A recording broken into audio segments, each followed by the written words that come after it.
My name is Colonel Sarah Green. I've served in the United States Army for over 20 years, through sand, smoke, and silence that most people never have to understand. This morning, I'm standing behind the stage curtain of a Pentagon auditorium, about to deliver a keynote on leadership under fire. My phone buzzes once. The message is short. Still playing soldier? No name. It doesn't need one. My father's words have always carried the same bite, even after years of silence. For a second, I just stare at the screen. My reflection glints against the black glass, caught between the uniform on my chest and the hand that's still shaking slightly. I take a breath. The kind they teach you before a mission. Steady in, controlled out. The text doesn't surprise me. What surprises me is that a small part of me still hoped for something else. Maybe good luck. Maybe nothing at all. Outside, the crowd starts to quiet. I can hear the scrape of chairs, the shuffle of metals. The announcer's voice cuts through the air, calling my name with full rank. My cue. I slide the phone into my pocket like it's a live grenade, still ticking. My boots hit the polished floor, each step measured, deliberate. The lights hit hard. Camera flash. I keep my chin high, my expression calm. The uniform fits perfectly. It always has. As I take the podium, I catch my reflection again, in the glass of the teleprompter. The ribbons on my chest. The silver eagles on my shoulders. Every piece was earned the hard way. Somewhere in the crowd, I wonder if he's watching. The man who taught me how to stand straight but never how to be seen. The same man who once told me that a uniform only means something when worn by a real soldier.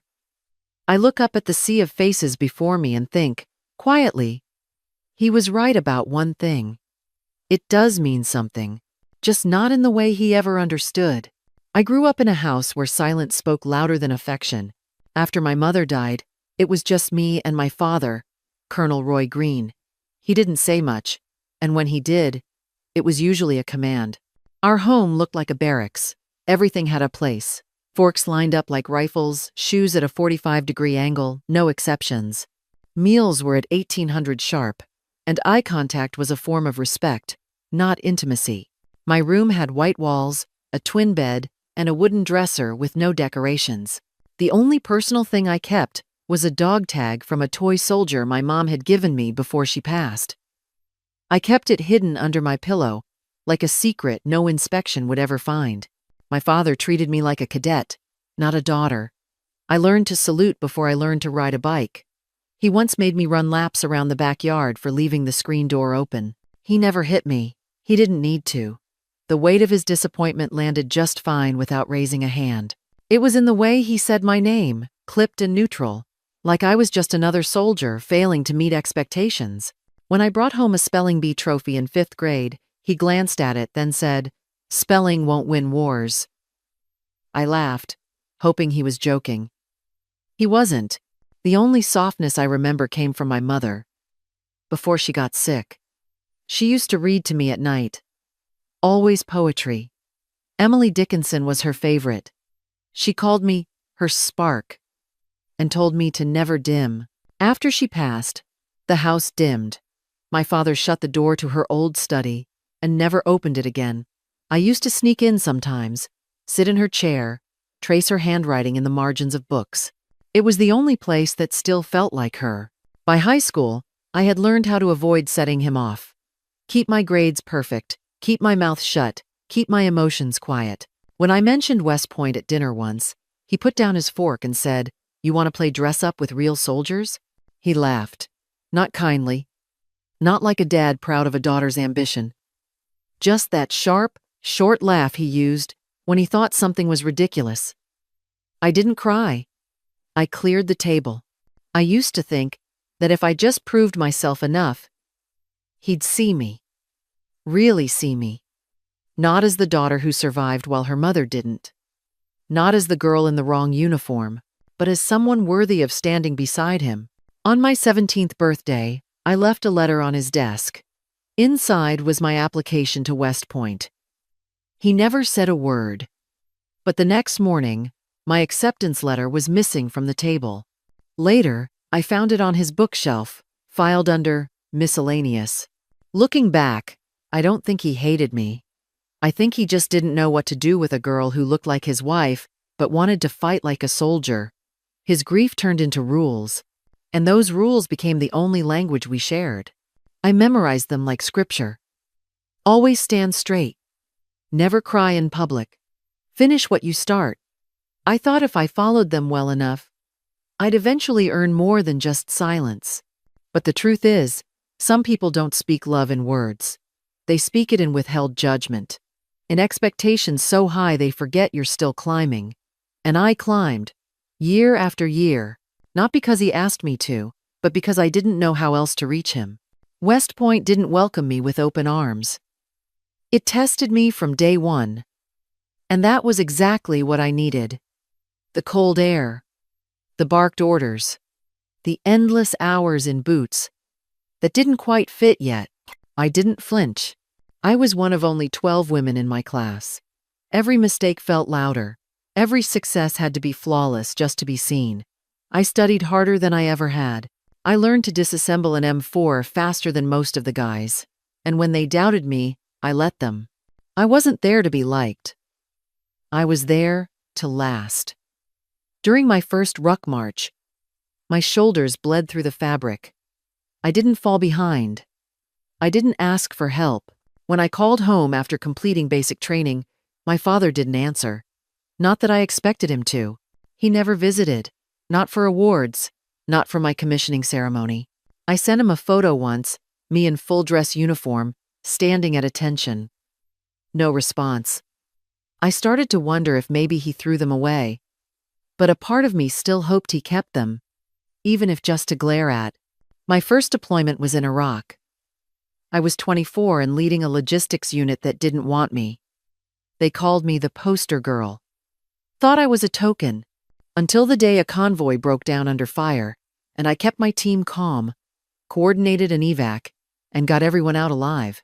No medals came with that. Just respect. Quiet. Steady. Earned. When I rotated home, I sent my father another update. A brief letter. Professional tone. No reply. I kept moving. Afghanistan. Germany. Korea.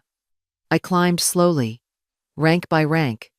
Each new promotion was like knocking on a door that never opened.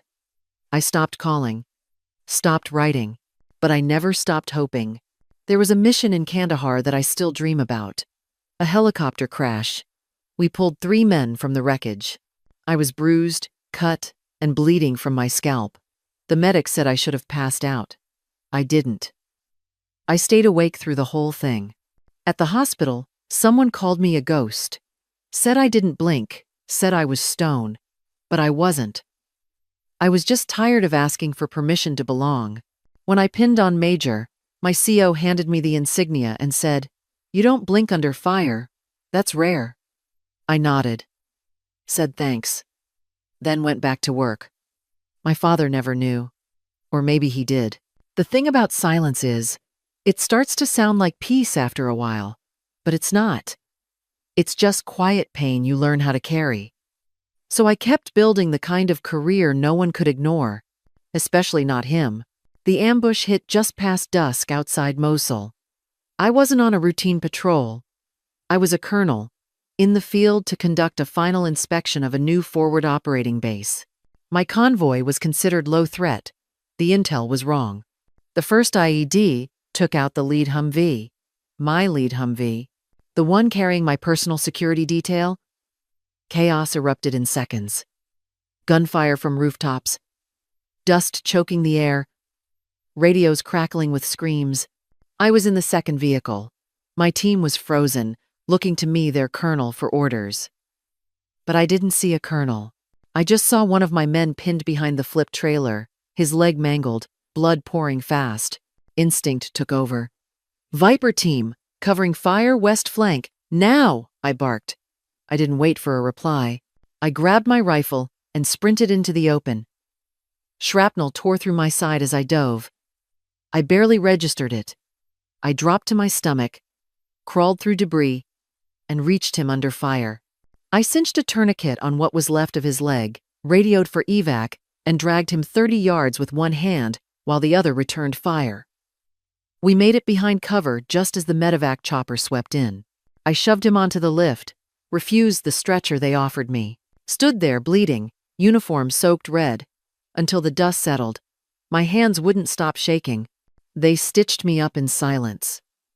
I didn't ask for morphine, didn't ask for anything. Just sat there, staring at the blood under my nails. No one died that night. That's all that mattered.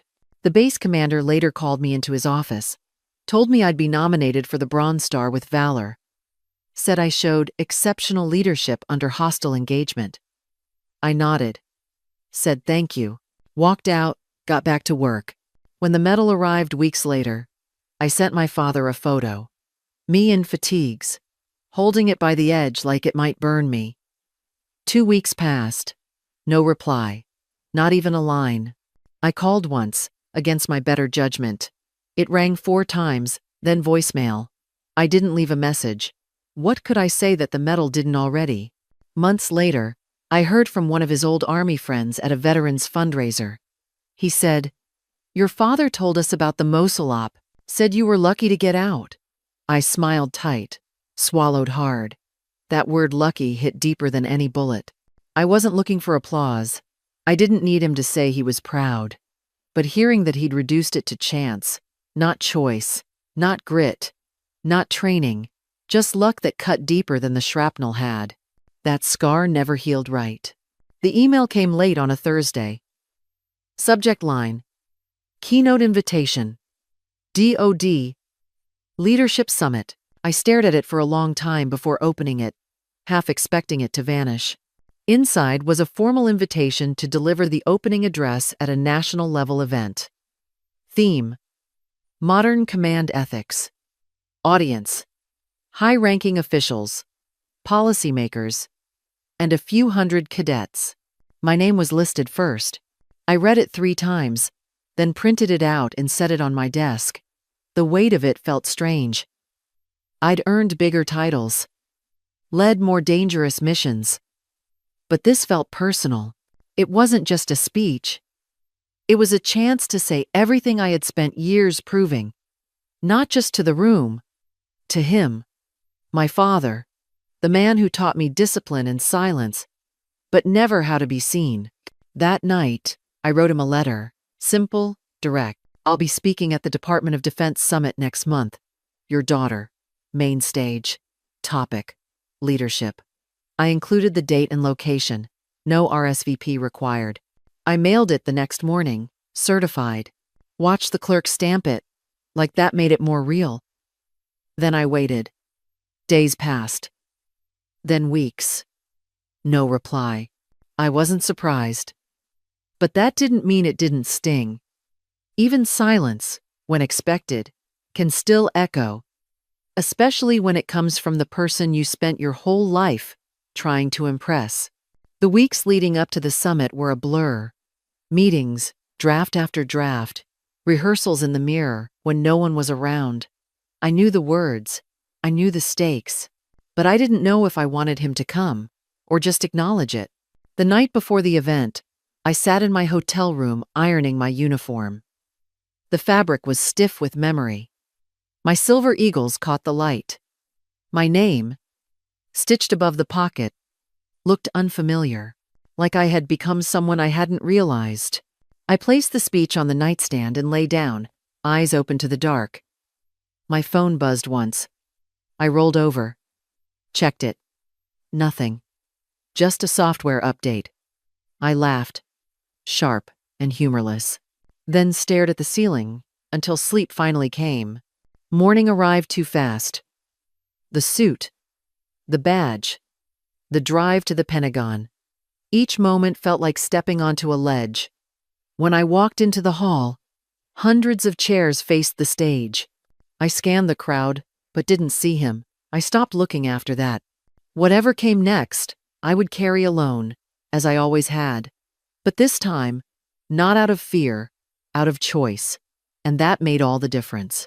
As I stepped onto the stage, the lights blinded me for a second. I took a deep breath, glanced at the audience, and began. My voice was steady, but something tightened in my chest. I spoke about leadership, about earning trust when orders aren't enough. I told stories, not about medals, but about the ones who never made it home. I talked about silence and how it can suffocate just as much as failure. About halfway through, I paused to sip water. That's when it happened. A rustle in the crowd, then movement near the front row. A general, 4 stars on each shoulder, rose from his seat. He didn't say a word. He just stood and raised his hand in a slow, deliberate salute. The hall went still. Then another stood. Then another. One by one, the room followed. Uniforms, suits, young cadets, senior officials. They all stood. They all saluted.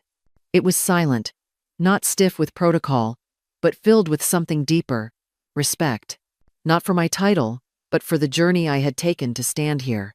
I couldn't breathe for a moment, not from shock, from weight, the kind that comes from being seen, finally, fully, with nothing held back.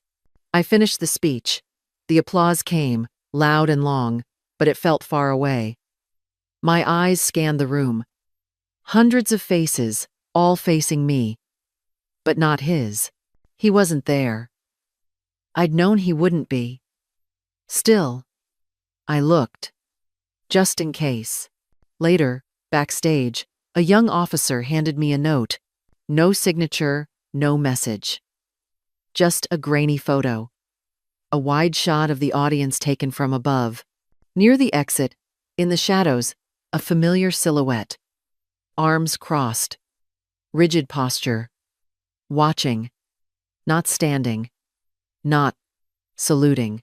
I stared at the image for a long time. The moment I thought I stood alone, he had been there. Still silent. Still distant. But something in me shifted. He didn't rise. But everyone else did. That's what mattered. That was the moment I realized I didn't need his approval anymore. I had built something larger, stronger. And this time, the salute came from those who truly knew what it meant. A week after the keynote, a letter arrived. Cream envelope. No return address, but the handwriting was unmistakable. Inside, he wrote that he had been there, outside the hall, watching. He said he didn't know how to sit among people who saw in me what he had refused to. He admitted he was wrong. He didn't ask for forgiveness, just for a chance to talk. No uniform, no expectations, just a father trying to know the daughter he never really did. I read it 3 times, didn't cry, didn't reply. I just sat with it, the words loud in their restraint. That weekend, I made a decision. We met at Arlington, where my mother was buried. The grass was cut short, the air still. He wore a simple jacket, slacks. No medals, no armor. I arrived in uniform, not to make a point, just because it was who I was now. We didn't hug. He didn't try. He just said, "You look like your mother when you stand like that." We talked about grief, about silence, and how it hides fear more than it shows strength. He didn't make excuses. I didn't ask for any. He told me he used to think leadership was about control. But watching me that day, he realized it was about presence, about seeing and being seen. Then he stepped back, straightened a little, raised his hand in a slow, deliberate salute. Not perfect form, not protocol, but it was his. It landed harder than any medal ever had. I returned it. Not because it erased the past, but because it acknowledged it. That night, I lay in bed, thinking about that moment. I thought about the text he sent that morning. Still playing soldier? And I thought about his salute at the grave. It wasn't closure. It wasn't forgiveness. It was just a start. And maybe that's enough. I never set out to earn my father's salute. I just wanted to serve, to lead with integrity, and build something that mattered. The truth is, I stopped needing his approval a long time ago. But when he finally raised his hand, even awkwardly, even late, it cracked something open. Not pain, not anger, just recognition. That single gesture didn't fix what came before. It didn't erase the silence, the distance, the years. But it made room for something else. A shift. A small breath of peace. I've worn the uniform through war zones and peace talks, through loss and triumph. But standing across from him, at my mother's grave, seeing him stand for me, hit different. Because sometimes we carry wounds so long, we forget what healing might look like. I didn't need that salute to know who I was. But I'll never forget it. Maybe it's not about the salute itself, but about what it says. That someone finally saw you. Not just your rank, not just your record, but you.